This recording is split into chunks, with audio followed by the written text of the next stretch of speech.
Bleeding purple and gold. From the heart of Los Angeles, this is the LakersNation.com podcast with your host, Trevor Lane.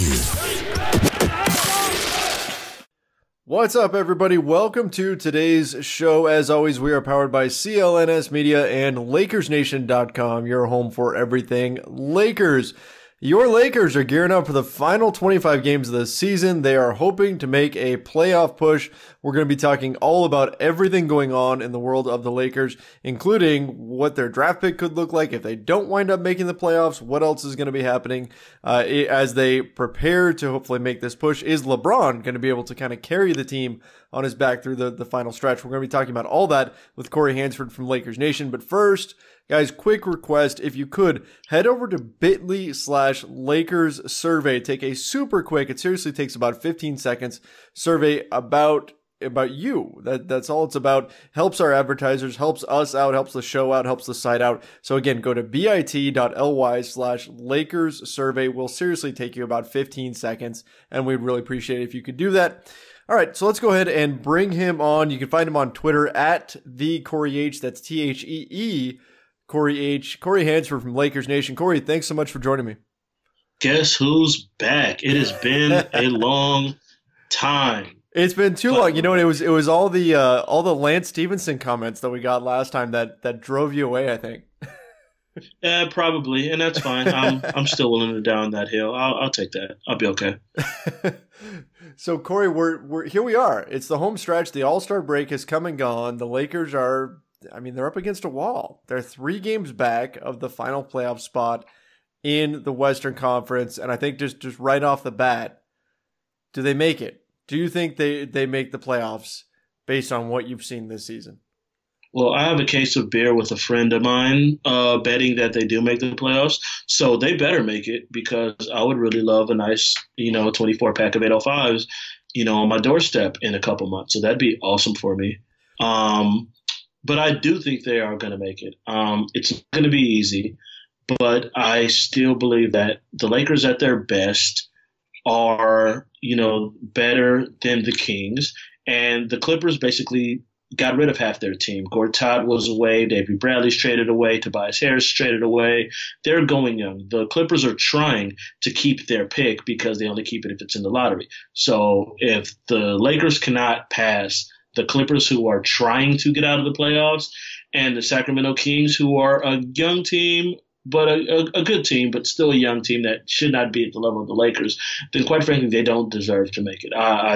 But I still do believe in the end that the Lakers will find a way to pull this out and be in the playoffs once it's all said and done. See, Corey, I was on a couple of shows this week. I was with George Sedano from ESPN, and then Alan Slewa, and both we got into this discussion, and I said I don't think that they make it based on what I've seen, and I don't want to say that. I want to say that they are going to make the playoffs, but I can't fall back on much more than because it's the Lakers and because it's LeBron, and we've got gimpy LeBron coming off of an injury, and we've got a Lakers team that just their chemistry is shot after the trade deadline, and we've seen this lack of energy, and I see energy in this Kings team, and yeah, you're right. The Clippers are kind of tanking, but I think Temple is actually an upgrade over Avery Bradley, and that they added some pieces here. Losing Tobias Harris certainly hurts, but they've added some pieces that keeps them a dangerous team. I especially like the addition of Shamet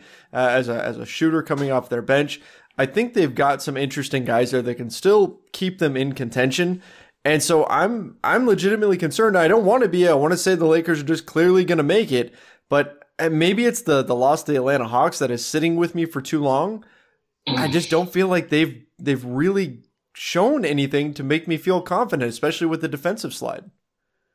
I agree that it's not a matter of what they've shown us is the reason to believe that the Lakers are going to make the playoffs.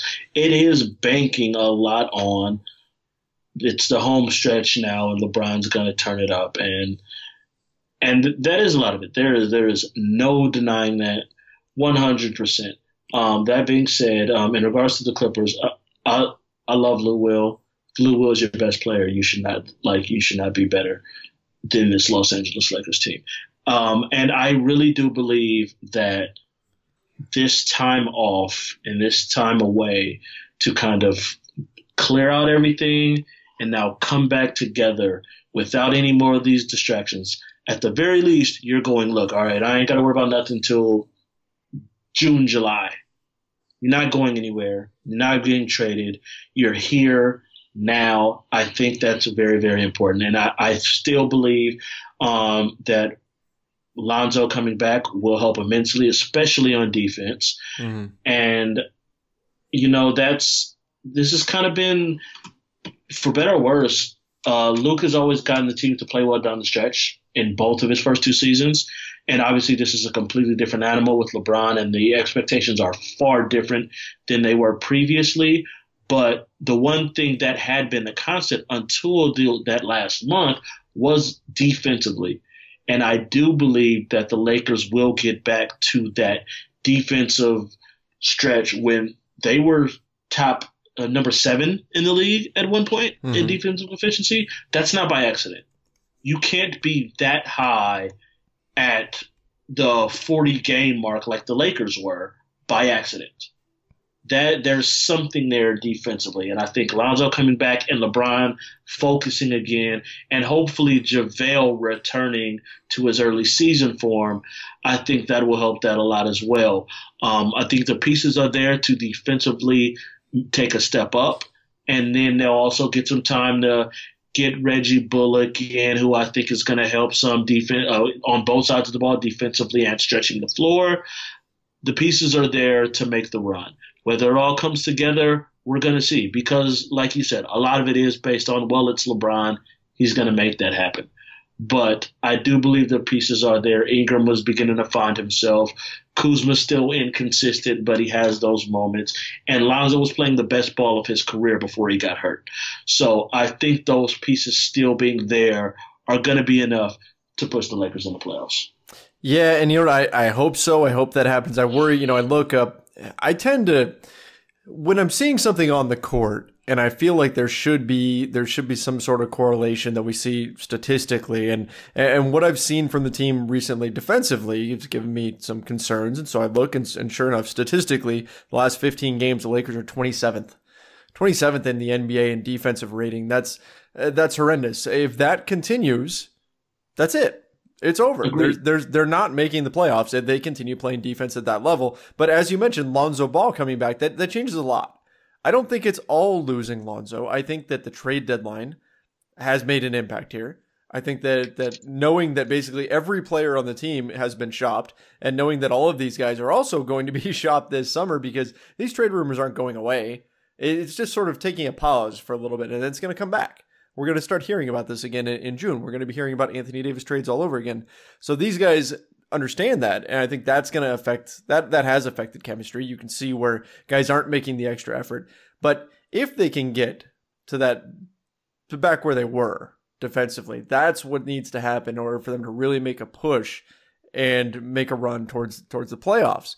But talking about Lonzo Ball, how confident are you that he can really come back and hit the ground running? Because I've always been, from what we've seen from Lonzo so far, I've felt like he's, a little bit of two things happening. He's a slow healer, and the Lakers have been very, very cautious with him, which gives me reason to believe that maybe he won't be able to really hit the ground running right when he comes back. But what do you think, Corey? Maybe not hit the ground running. I'm not expecting him to just come in and immediately go back to what he was those last few games. But I think that the Lakers were cautious with him because they had no reason for him to push to be back. And that's much different this time when you're talking about a possible playoff push. Now it's like, hey, we need this right now. Now we need you to, we need you in this lineup. We need you to, for lack of better terminology, man up and gut through this. And, it's an ankle. Turned ankle is always going to be kind of a lingering thing. But what he brings to this team and what he was doing in those last few games, it was huge for the Lakers. And they need that back. And I think he understands that. I think the team understands that. And I do believe they'll be able to rally around if And, rightful or not, I think it's on LeBron to get them to rally around and to believe and to really make that push. You're the leader on the team. You're the face of the franchise right now. You're the one who's been to 8 straight finals and understands what it takes to make these runs. He's got to make that translate to the rest of the team. I think a lot of the effort thing is, LeBron coasts during games and he's still able to get his numbers, which, it's remarkable when you see when you watch the game and you feel like he didn't do much, and then you look at the stat line and he's got 24, 9, and 8, and you don't know where it's come from. But at this point, he's got to be the one to set the tone. And, they're going to go as he goes. And I think we kind of saw that down the stretch where everyone kind of seemed unfocused at, especially in that last Hawks game. And you could look to him and feel that same way. And I know I was very outspoken about it on Twitter, especially with that Hawks game. When you were down 5 or 6 points with 6 minutes left, this is the time to go. And he didn't, in my opinion. No, he didn't at all. And that's, when your team, when it's there for the taking in that particular game, you get 8 straight defensive stops down the stretch. You're supposed to be able to take a lead and go on a run. And that can't happen. And I think he understands that. And I do, blinded or not, I do think LeBron understands and knows that it's time for him to step up and, lead by example more than anything and make that push. Because if they don't make the playoffs, yes, I do believe Luka is going to be the fall guy for that. But I also think LeBron himself will get a lot more criticism than he's ever gotten in previous stops in his career if the Lakers fail to make the playoffs. Because once he signed on, that was the expectations for it. And he himself was the reason for those expectations being raised. So I think he will be absolutely blasted by fans and media, the likes of which he's never seen, if the Lakers don't make the playoffs this year. Guys, we're going to take a quick minute to talk about Bet Online. Another huge week across the NBA with some very exciting matchups. There's only one place to get in on all the action. BetOnline.ag. Sports, casino, virtual casino, you name it. BetOnline.ag is CLNS Media's preferred sportsbook online. Use promo code CLNS50 for a 50% sign-up bonus. Again, that's CLNS50 at betonline.ag. For the Lakers in particular, huge matchups coming up this week, including the big one with the Houston Rockets as the Lakers are beginning a playoff push. Hopefully they can make it. We're certainly all keeping our fingers crossed here. And with all the on-court excitement and drama happening on and off the court, you don't want to be left on the sidelines. So go where the action is at betonline.ag. CLNS Media and BetOnline are offering 50% sign-on bonuses if you use that code CLNS50 with your first deposit. So all you have to do in order to get this great deal is go to clnsmedia.com/win.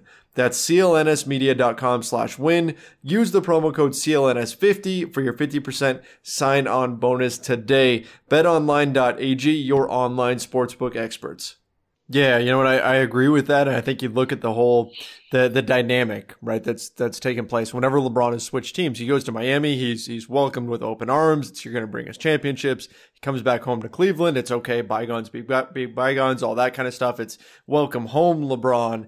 That resentment that was there for him immediately just evaporates. It's gone, right? Right. You're bringing him back to where he grew up and all of that.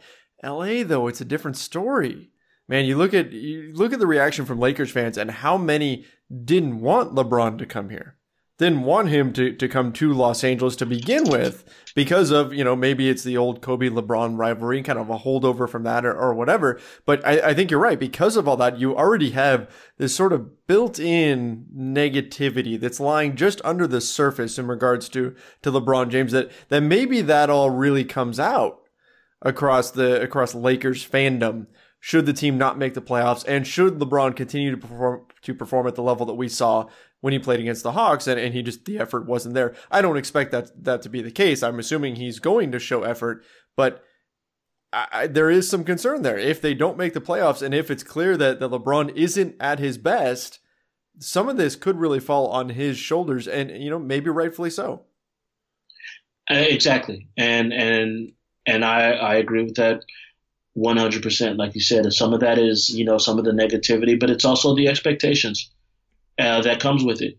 You're the next star. You are who you say you are. This is a different kind of franchise that's unlike any in almost all the sports. There are very, very few franchises like the Lakers. You come to the Lakers, you go to the New York Yankees, there's a different level of expectation. And if you're a star, you have to rise to that level.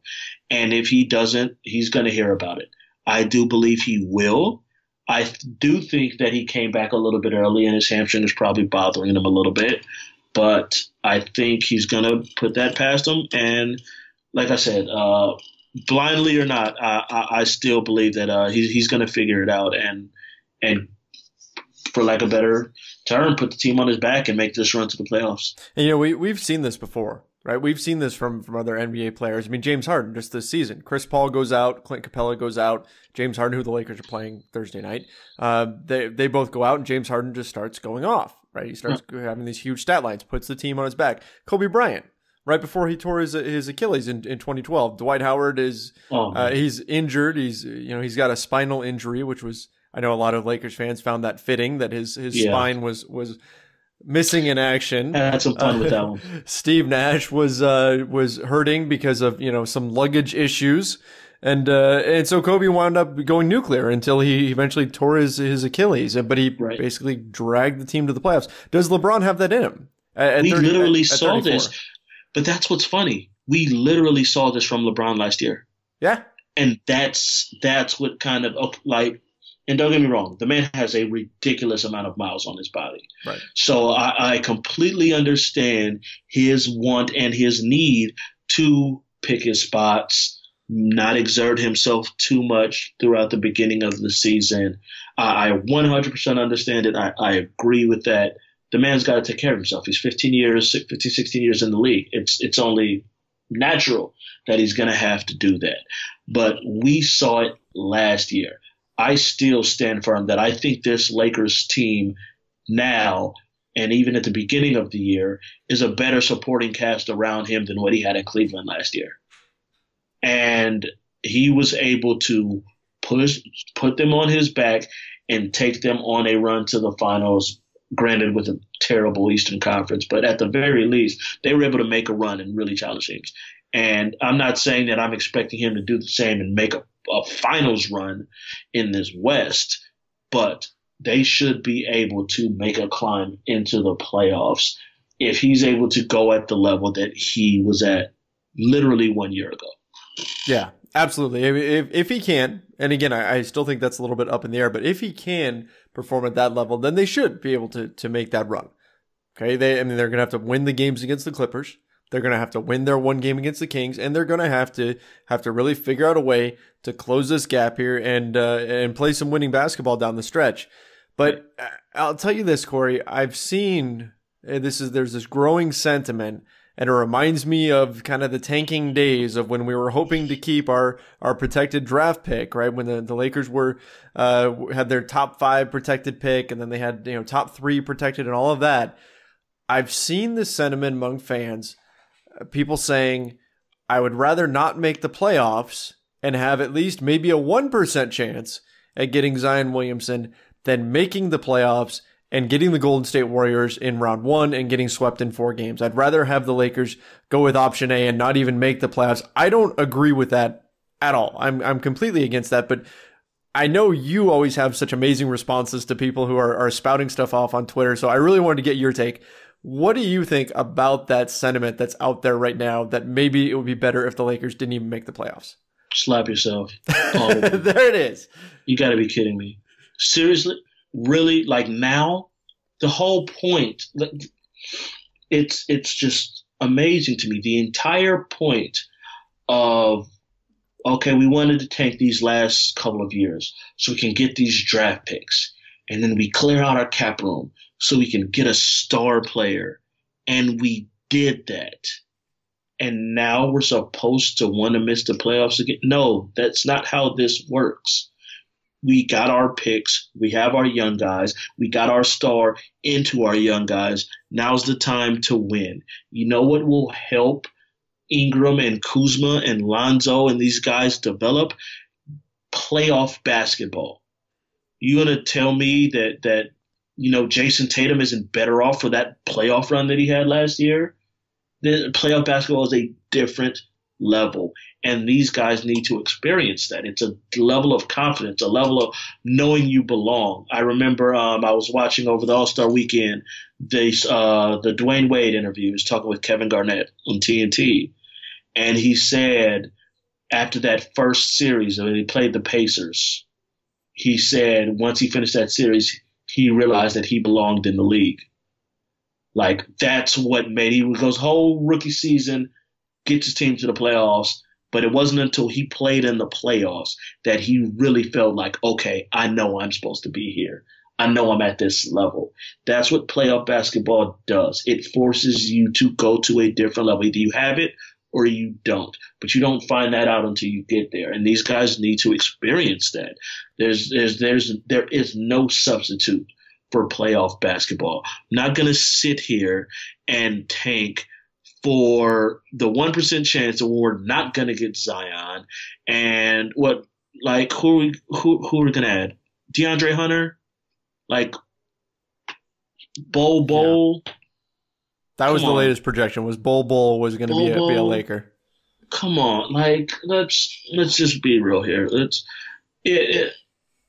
And here's the thing. We have our first-round pick anyway, if I'm not mistaken. Mm-hmm. We didn't trade away our first-round pick. Yeah, no matter what, the Lakers have their first-round pick until they trade it. You would rather have the 13th pick than slide into the playoffs and drop three spots?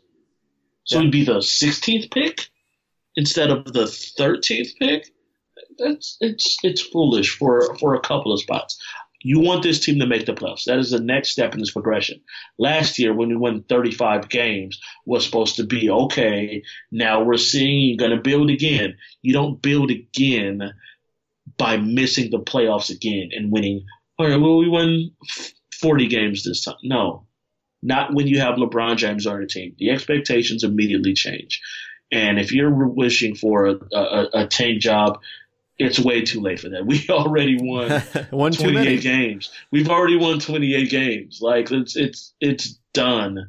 Have fun watching Zion while he's at Duke, and we'll be able to see him in Madison Square Garden or Atlanta next year or something. I don't know.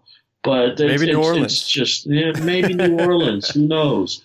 But let's just be realistic here. This team needs to make the playoffs. They need to be fighting for the playoffs. This is not a situation where you tank. You don't tank when you have one of the best, if not the best player in the league on your team.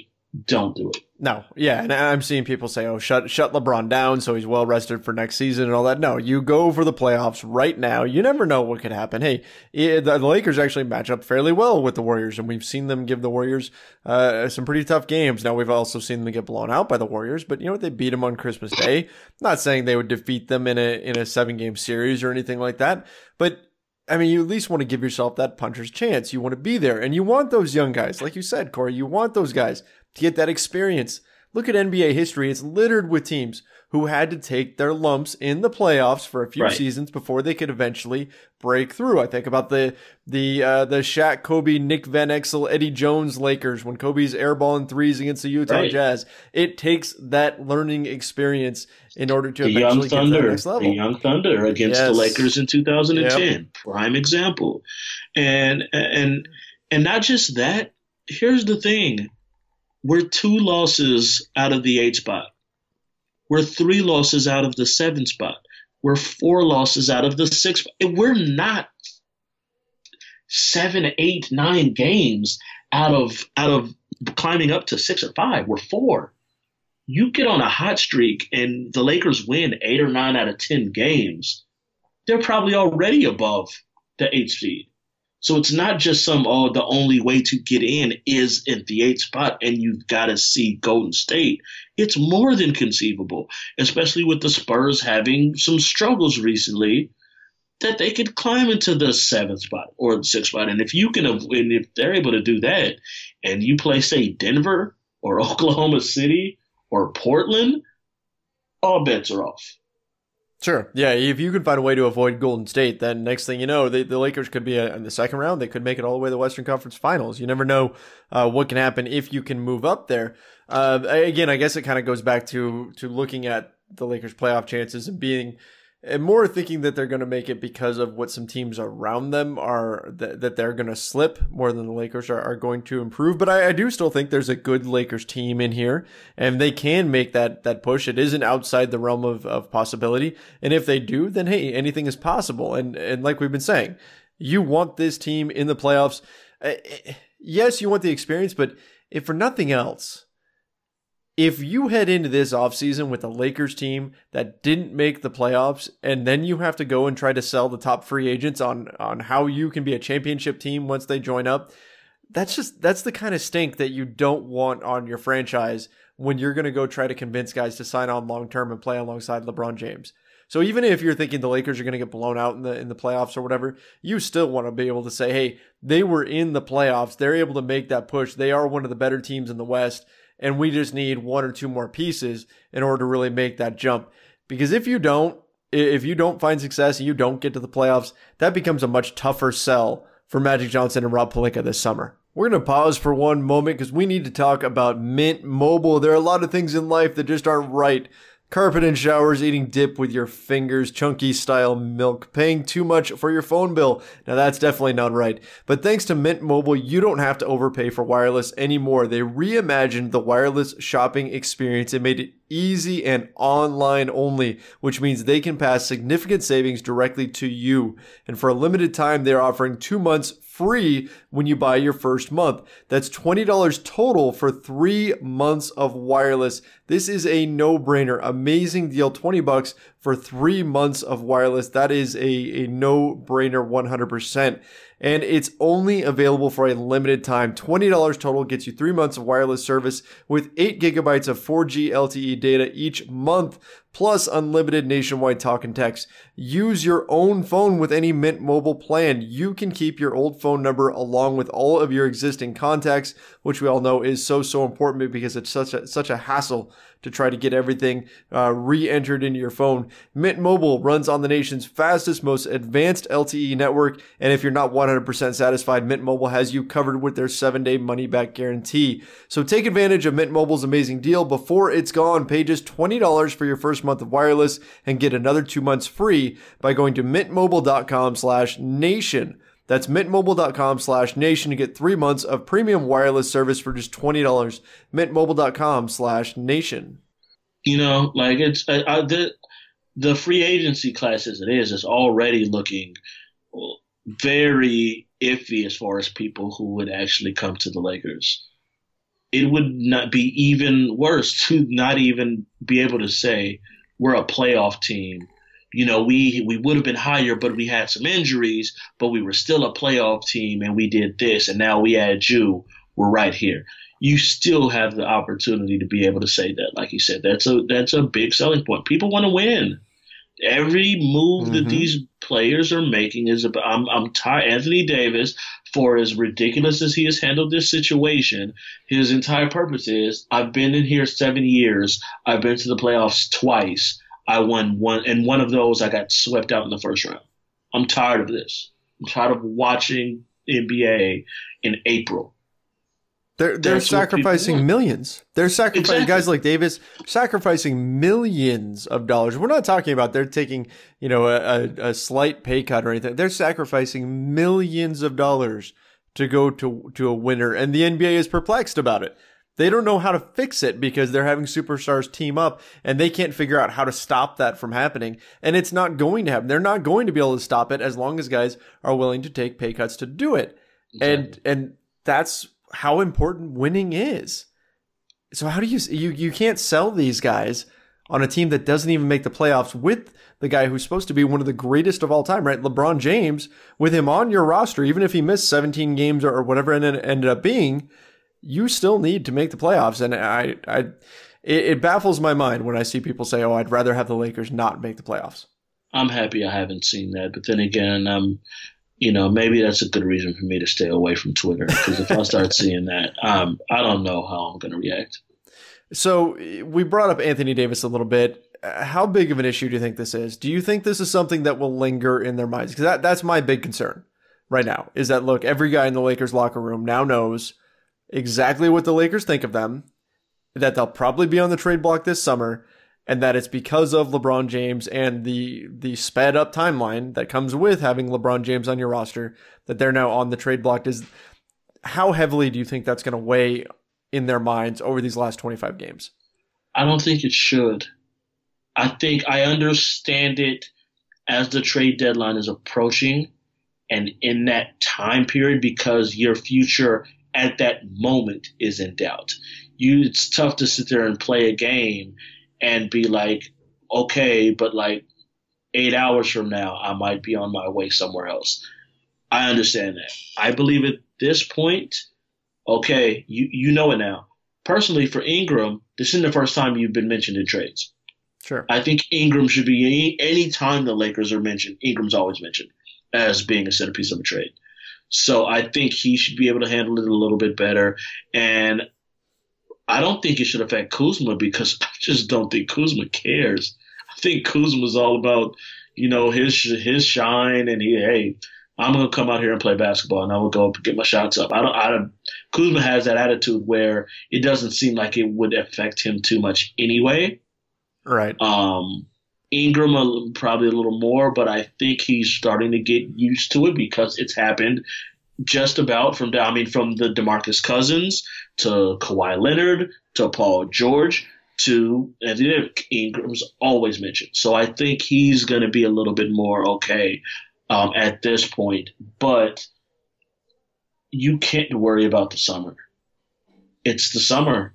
You have to worry about what it is now. And I think, and it will be on the coaching staff and it will be on the veterans to massage the rookies' mentality some and help them to understand that the business, those that have been traded, and to help them to understand that, there's nothing you can do about it, especially at this point.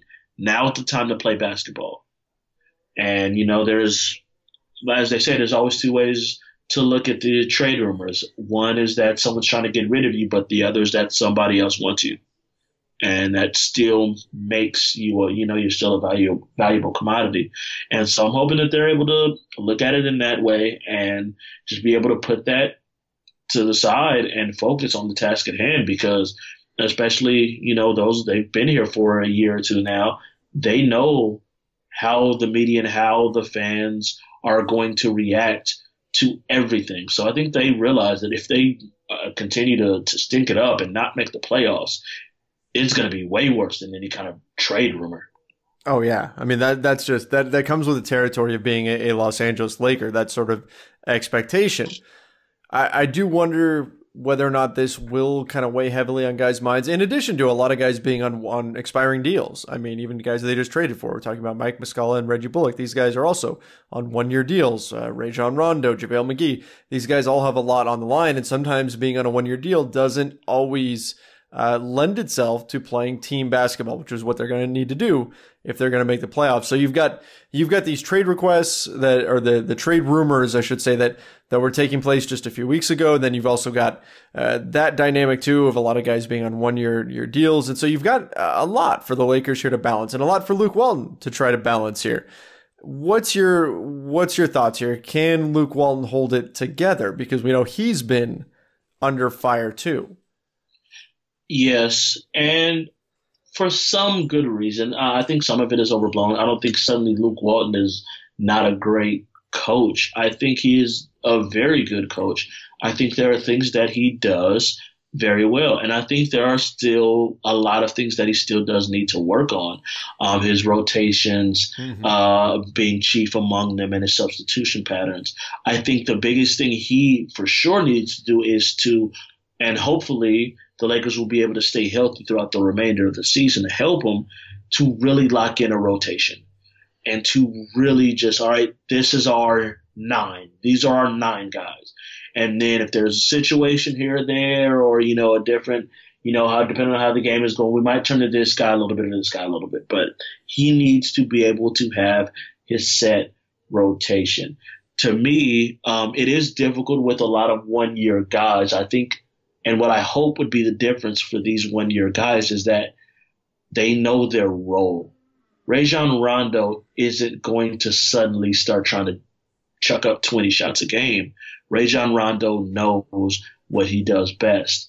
Same with JaVale McGee. I don't think JaVale is like suddenly going to be like, I need to be getting my touches on the block. I should be shooting 15 times a game. He knows what he does. He's a veteran in this game. I think that if they understand, and again, this would be on Luke, if they understand JaVale, Rondo, Reggie Bullock, that if they play their role to the best of their ability, that's their best chance of getting that good contract, it should be fine because these pieces will fit.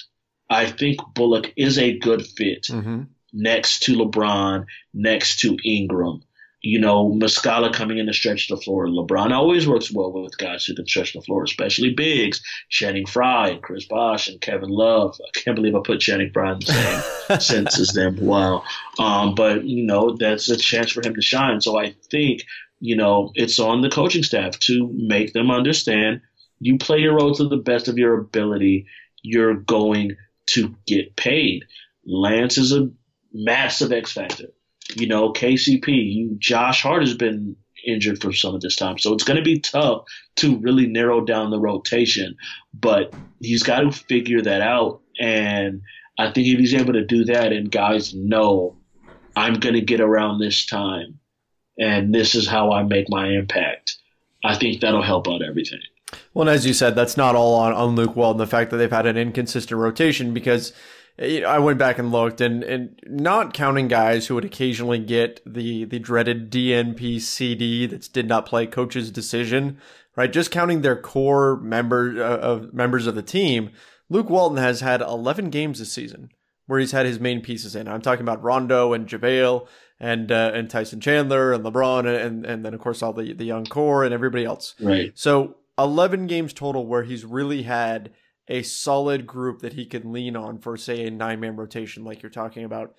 That's going to make his job harder, that type of thing. And so that's one of the reasons to look at this season and say, hey, what's going on here? What we've seen, the struggles that they've had, it's not all on Luke Walton. Has he been perfect? No, he hasn't. But we can't just assume that somebody else would be better given the struggles that he's had this season. And Corey, go ahead.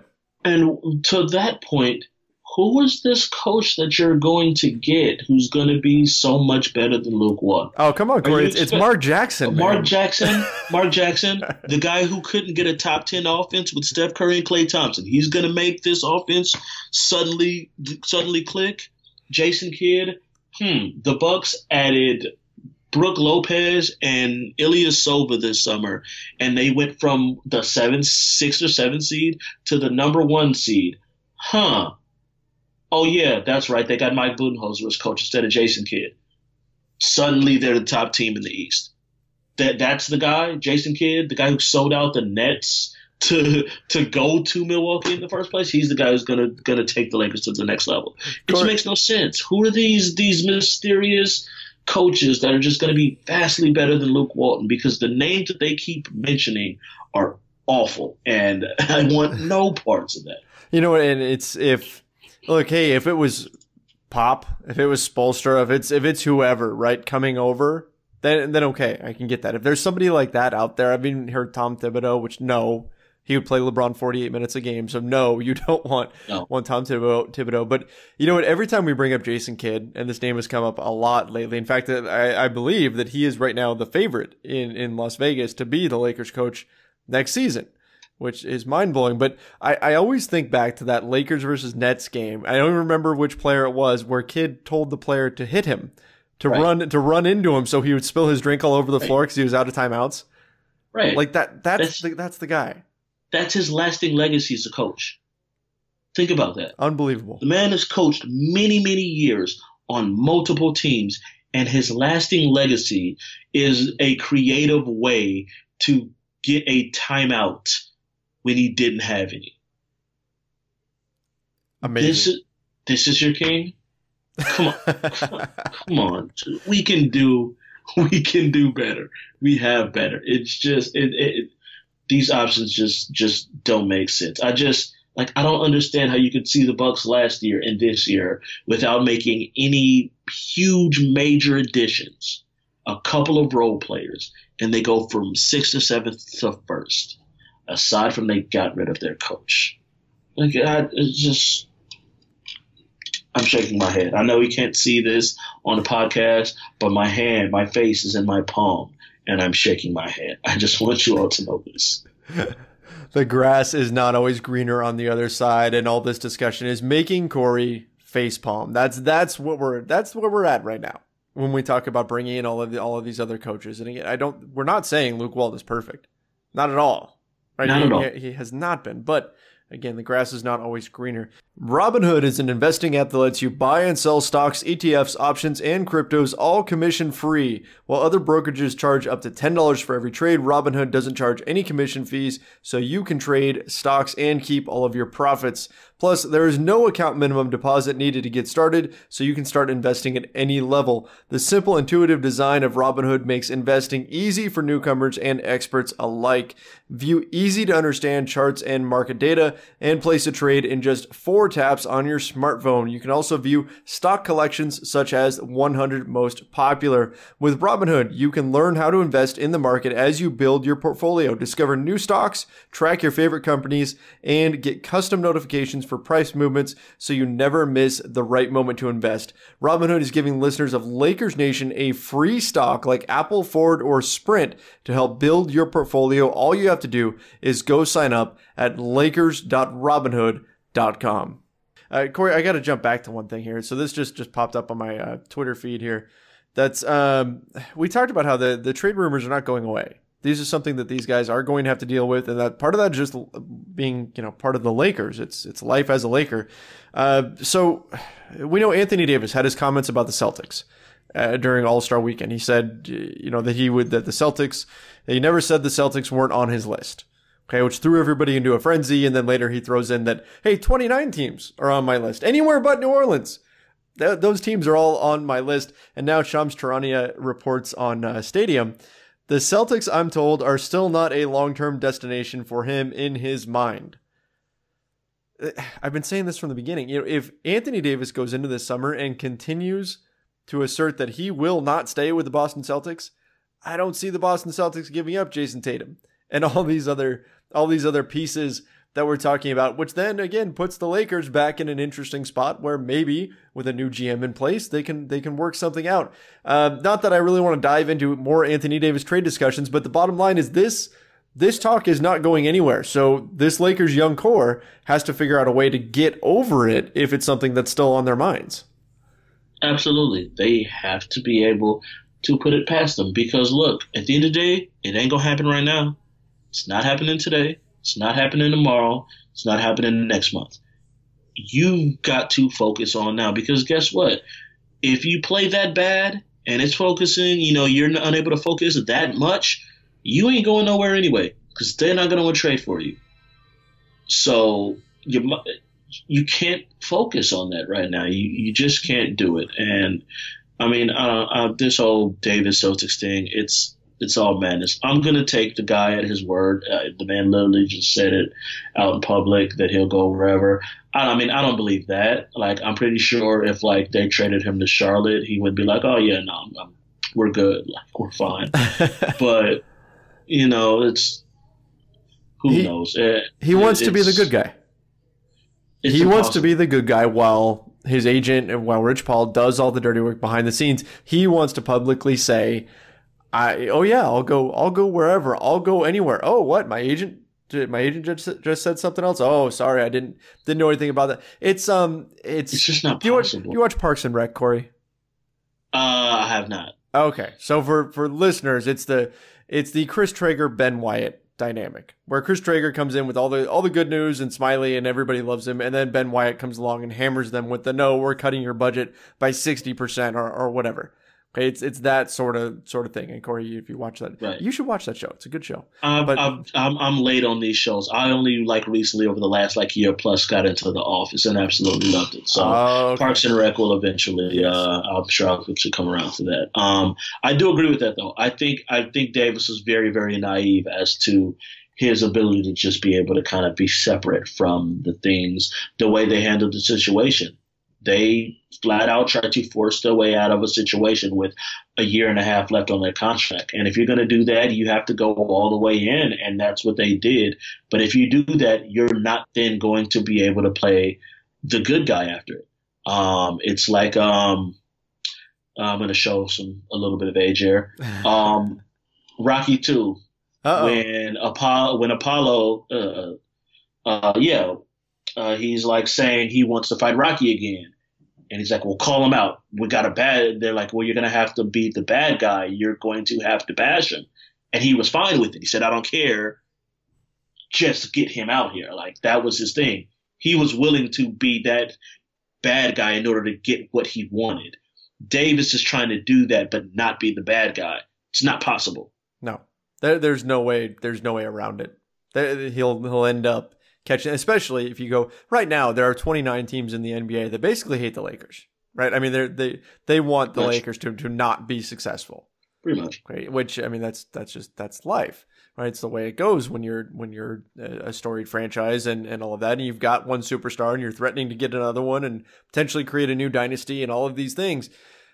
So yeah, he needs to become comfortable. If he really wants to be a Laker, he has to become comfortable with being a villain. And it doesn't seem like he is just yet, but we'll see if maybe he adjusts. Corey, let's finish up with this. So the Lakers are heading into this critical stretch we've been talking about, 25 games where they need to find a way to get some wins. And we've talked about LeBron and what LeBron needs to do, but throughout the season and before the season, we talked about how the young guys were going to have to really step up and become the sidekicks that LeBron needs them to be. So what are you hoping to see out of the young players in this final 25 game stretch? What do they need to do in order for the Lakers to make a real push and make the playoffs? I think Ingram has to keep his confidence up, and he has to keep improving with his play off the ball. I think the last little stretch you kind of saw where LeBron played a couple of games, you kind of saw Ingram doing a better job of, kind of picking his spots, slashing, moving more without the ball, getting a lot of those easy buckets that Kuzma always seems to get because he moves so well without the ball. Ingram was starting to get some of those, moving, running the floor, doing that. And I want to see him to keep improving off the ball. And he's also shot the free throw a lot better over his last few games, which was very, very encouraging. So I kind of want him to keep attacking and keep finding his spots, which he's done better in those last few games. Kuzma, I want to see him keep his confidence up, but I also want to see him keep doing those other things. I think there was a time where it seemed like he was really, really making some improvements as far as, really locking in on defense, really hitting the boards and doing those other things and passing the ball. And I'm sitting here looking at his, the last 5 games he played, he's got 6 assists total in his last 5 games. He's only grabbing 4 rebounds, 6 assists total, and averaging 4 rebounds over those last 5 games. So 20 rebounds and 6 assists over a 5-game stretch is not going to get it done. No. And it felt like he was taking those steps. We were all commenting. He was, man, Kuzma's all of a sudden you see him 3, 4, 5 assists in a game. He's making that extra pass, and you saw him locking in on defense. So we got to go hard. Blake Griffin today, let's go. And, you saw him lock in or whoever it may be. And I feel like that kind of took a little bit of a stretch back. But if he can get back to doing those extra things, that's what I want to see him get back to doing. And Lonzo's just got to keep his aggression. When he comes back healthy, he's got to keep that aggression that he played with down the stretch. And I think that's going to be on the veterans to continue to empower him to play that aggressive. And it's going to be on LeBron saying, go run it. You take the control like that and empower them to do those extra things. That's going to be the big thing for me. And Hart's just got to get healthy. Yeah, he hasn't been right for a long time. He's been struggling for some time, and I think he's really just got to get himself back healthy on that. And I think if he does that, I think he'll be all right. But that's really what I'm hoping to. Hart needed the All-Star break, maybe more than, I mean, Lonzo, of course, needs it to heal up and all of that. And Tyson Chandler needed a rest, but Josh Hart really needed an extended stretch away to finally get that tendonitis in his knee under control. We're going to pause for just 1 second to talk about Keeps. Losing hair is not fun. I didn't realize how much I cared about mine until I noticed that I started losing it. That's why for the past few months I've been using Keeps, the easiest and most affordable way to keep the hair that you have. Since I've started using Keeps, I've noticed my hair has been fuller and thicker. These FDA-approved products used to cost so much, but now, thanks to Keeps, they're finally inexpensive and easy to get. For 5 minutes now and just $1 a day, you'll never have to worry about hair loss again. Getting started with Keeps is so easy. Sign up takes less than 5 minutes. Just answer a few questions and snap some photos of your hair. A licensed physician will review your information online and recommend the right treatment for you. Then it's shipped right to your door every 3 months. Keeps offers generic versions of the only 2 FDA-approved hair loss products out there. Some of you have probably tried them before, but you've probably never gotten them for this price. Keeps is only $10 to $35 a month. Plus, now you can get your first month free. One hell of a deal for getting to keep your hair. To receive your first month of treatment for free, go to keeps.com/LakersNation. That's KEEPS.com/LakersNation. That's a free month of treatment at keeps.com/LakersNation. Keeps, hair today, hair tomorrow. Right. You mentioned Lonzo. Yes, aggressive Lonzo is the best Lonzo. Clearly, if he can maintain that level of aggressiveness and attacking the rim, that's going to be key. Brandon Ingram, I just looked it up, were last 5, 77% from the free throw line. That's going to be critical. The Lakers have got to start making those free throws, and he's been averaging 5.2 per game during that stretch. But Corey, you blew my mind when you told me that Kuzma only had 6 assists over the last 5 games. That is nuts. Like, if you had told me 10 assists, I would have thought that was low. He's a better passer than he gets credit for. So yes, he absolutely needs to distribute the ball at a higher rate than 6 assists and 5. I mean, just over 1 assist per game. He's better than that. Yeah, it's unfortunate. And I actually thought I had briefly made a mistake as I was looking here on ESPN on the last 5 games. They actually counted the rookie challenge game. They did the last 5. But then I went down, and actually his last 5, he also only had 2 assists against the Warriors. So it is still 6 assists over his last 5-game stretch. Now, I guess to his defense, he's shooting, 51% or so. He's shooting very well in those games. So he's had reason to continue putting up shots. I mean, he shot over 40% a couple of them. 3, and he's been putting up points. So that's right. You're going to see the assist drop when you see a guy that starts going on these scoring binges. I mean, 39 points against the 76ers, and then he had 25 against the Celtics. So he's been getting hot from the field. So it's not just he's not just playing ball hog and destroying team chemistry or whatever. He's actually been scoring fairly efficiently, but still. But therein lies the issue, right? And has been the issue with Kuzma is that if he isn't scoring, is he giving you enough else? And he began to change that narrative, and then he fell back into it. And so it's 39 against Philly. He had the ridiculous first quarter. He shoots 8 of 20 against Atlanta. You shoot 4 of 12 against Golden State, and then you just got a couple boards, couple assists.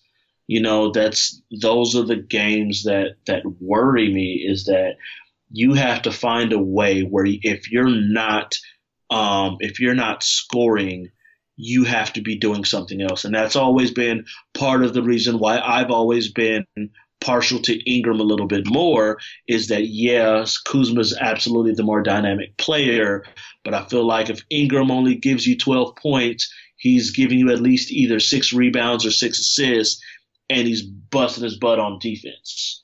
And I always prefer those who are going to give me a little bit of everything. Kuzma has the capability, and he's shown it.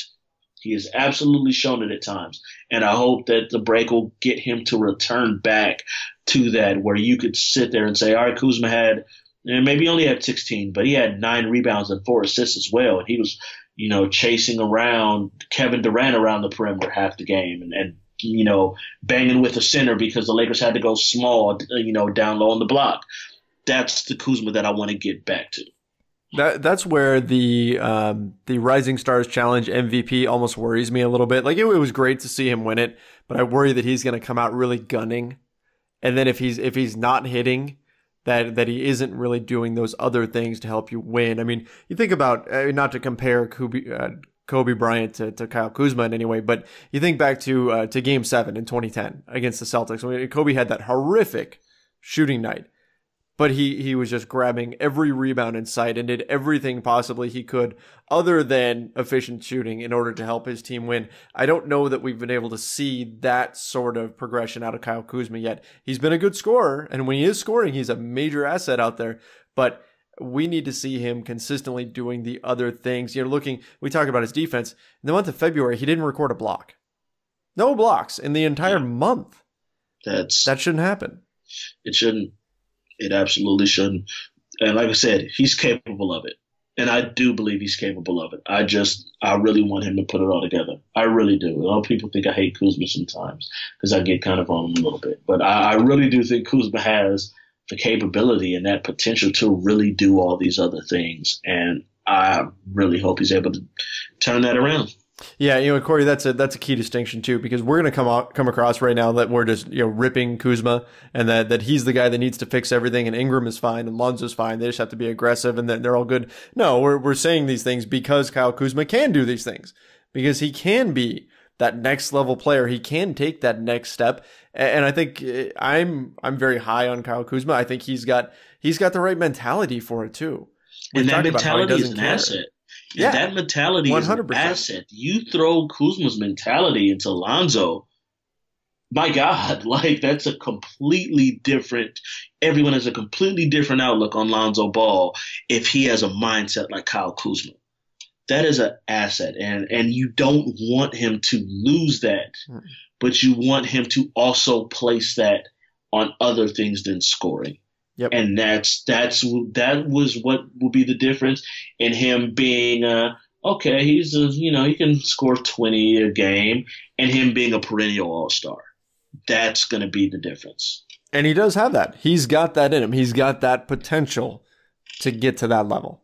He's got the drive. He's got the mindset. He's got that sort of makeup in him to eventually get to that point. He just has to figure out a way to put it all together. And maybe he doesn't get there this season. Maybe we just see some flashes of it and things like that. But long term, he could be a major, major piece for the Lakers moving forward if he can start to do those, if he can start to defend, if he can start to figure out ways to emphasize his passing game while not losing his scoring and do all of these things. He's got a ton of potential out there for the. I've seen people commenting lately that Kyle Kuzma has just about hit his ceiling. I don't think so at all. People say, he's 23, so he's just about hit his ceiling. No, I still think that he's got plenty of room to grow because of these things that we've been talking about. Absolutely. I think he's got, I will say this, I don't think his ceiling, his absolute ceiling is as high as that of Ingram Alonzo. Right. But I don't think he's maxed out. I think that's absolutely an inaccurate take. Like you said, he's got that work ethic, and all of these guys have that work ethic, and that's kind of one of the reasons I think why you see so many Laker fans kind of hesitant to get rid of them, because we know these kids work. As much as we all criticize and wish for more growth in these things, the one thing we can't criticize is their work ethic and their willingness to go hit the gym and put in the work on a daily basis. We know that for a fact with all of these guys, and so you hope that wins out in the end. Sometimes it does, sometimes it doesn't. But you'd rather take your chances on these guys that are going to put in that work, and they're going to do that. Yeah, they definitely are. We've been hearing that for so long, that they are a hardworking group, and hopefully it's something that will carry them down this home stretch here. All right, Corey, so let's wrap up with this. Lakers take on the Houston Rockets. What's your, let's say, more or less than 10 free throws shot for James Harden in that game? What do you think? Oh, more. More. Has he shot under 10 free throws in a game this season? Is that possible for him? I'm sure it's happened. Okay, maybe like 3 times. Yeah, I'm just hopeful that they come out firing. You're back at home for the first time in a while. The crowd's going to be behind you. It's going to be a very, very anxious crowd. So, they're going to have hopefully it's a lot of energy there. I was a little worried. I saw that Clint Capella could be making his Sounds return like he is. for this game, which always seems to happen for the Lakers for some reason. So, that's going to make things a little bit tougher for sure. But the Lakers can beat the Rockets. They should have beat the Rockets last time. They had things in hand. They hit 3 ridiculous 3-pointers in the last 30 seconds or something to steal it in overtime. And Lonzo got injured. And Lonzo got hurt, right. And so, the Lakers can beat the Rockets. This is a game that the Lakers can win. But it's also one that the Lakers can get ran off the floor. And so hopefully they come out with the energy. They come out focused. Just throw whatever you can at Harden. I don't know you're not going to stop him. It's impossible. But just throw whatever you can at him and just have that energy. It's about the energy and the focus with this team. So if they do that and they're locked in, and hopefully we can get started with a good win coming out of the All-Star break, because after that you've got New Orleans, Memphis, New Orleans. So there's a shot to have a really good start coming out of this All-Star break. Yep. And they need to take that advantage. You got to get that one against Houston. And then they hopefully, if they're able to do that, then maybe we could take advantage of that and, immediately put some pressure on those teams above us that, Lakers are coming. Yep, let's hope it happens. I agree. I think Harden shoots more than 10 free throws. I just looked it up. He's averaging 11.5 on the season, so pretty good bet that he'll shoot more than 10. But the Lakers have got to figure out a way to get the ball out of his hands and try to make somebody else score. They did a real nice job doing that last time they played before Lonzo Ball's injury. Then after that, of course, things went south. Corey, thanks so much for joining me, man. We covered a ton of topics here, went through pretty much everything that anybody needs to know as the Lakers get ready to embark on what's going to be the most important stretch of the season. That we did. Just always remember, folks, that Lance will make them dance. I couldn't go without one. Thank you. You're welcome. Make them dance, Lance. Hey, you know what? A big Lance Stevenson explosion game could be the difference between a win or a loss. So let's hope that Lance does make him dance at least one game and can strum that air guitar and help pull the Lakers to victory. Make sure you guys go follow Corey on Twitter at @TheCoreyH. And don't forget, guys, to follow Lakers Nation as well. You can follow us on Twitter at Lakers Nation. Find us on our Facebook page. Also on YouTube. Our YouTube account has been blowing up lately. Make sure you guys check out Lakers Nation on YouTube. And our Instagram account at Lakers Nation Official. Don't forget to take that survey for me real quick. That's bit.ly/Lakers survey, bit.ly/Lakers survey.